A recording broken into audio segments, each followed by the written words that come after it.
everybody.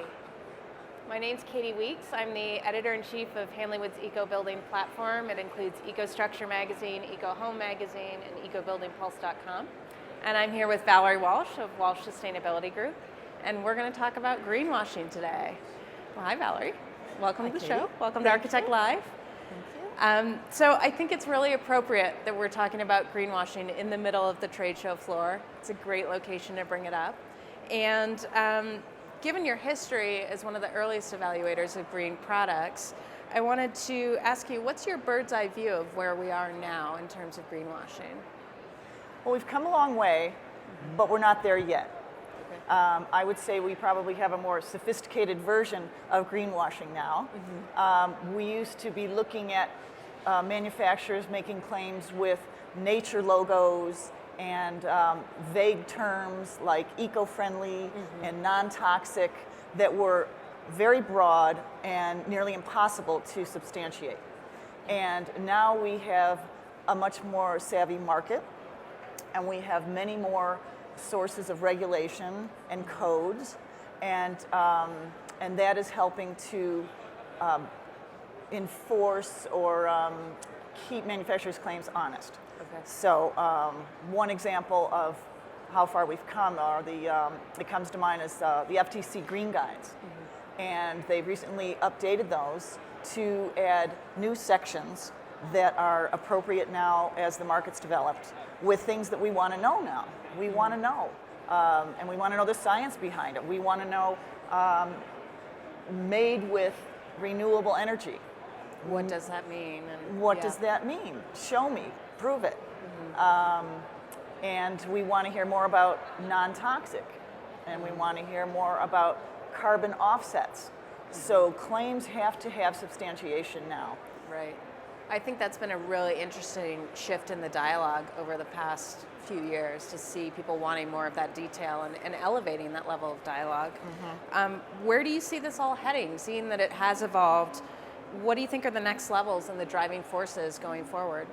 Well, it's moving fast, making it a very exciting time, but that also adds to the confusion and the frustration that people are already feeling, even with the level that we're at. Right.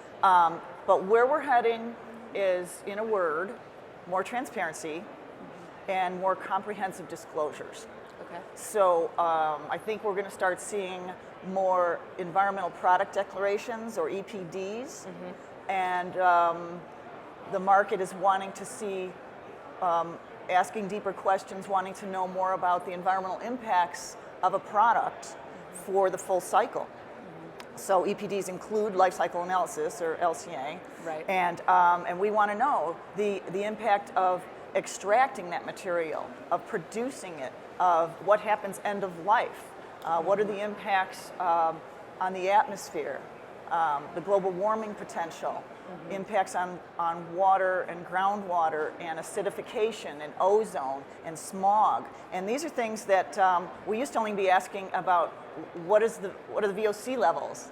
What's the recycled content? I mean, it just seems like kindergarten compared to what we're looking at and asking and demanding of our manufacturers. And I think we'll probably see a bit more resistance to that, developing that, because manufacturers are always looking to protect their intellectual property, Right.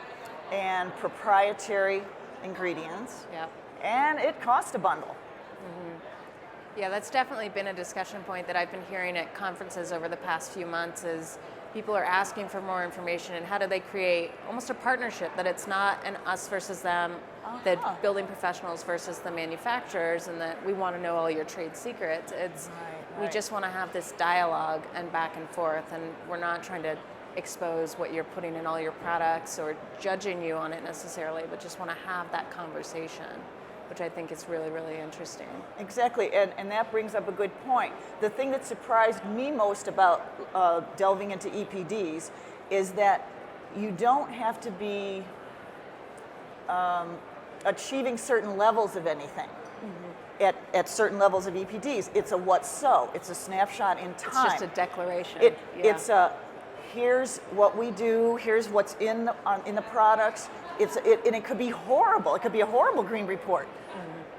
but it's a starting point. And what comes to mind is we're a little bit with products where we've been with energy usage in a building, which is doing baseline energy modeling or baseline energy evaluations. We say, well, measure to manage. How are we going to improve performance of building products until we know where we stand? What is our starting point? What's our baseline? Who are we? What are we? What are all these environmental impacts? Right. And then, oh, okay, here's where and how we can improve, and we can take steps to do that. So manufacturers are actually, at least with the new rollout of LEED v4 that gets approved, will be rewarded simply for disclosure, because it's the starting point.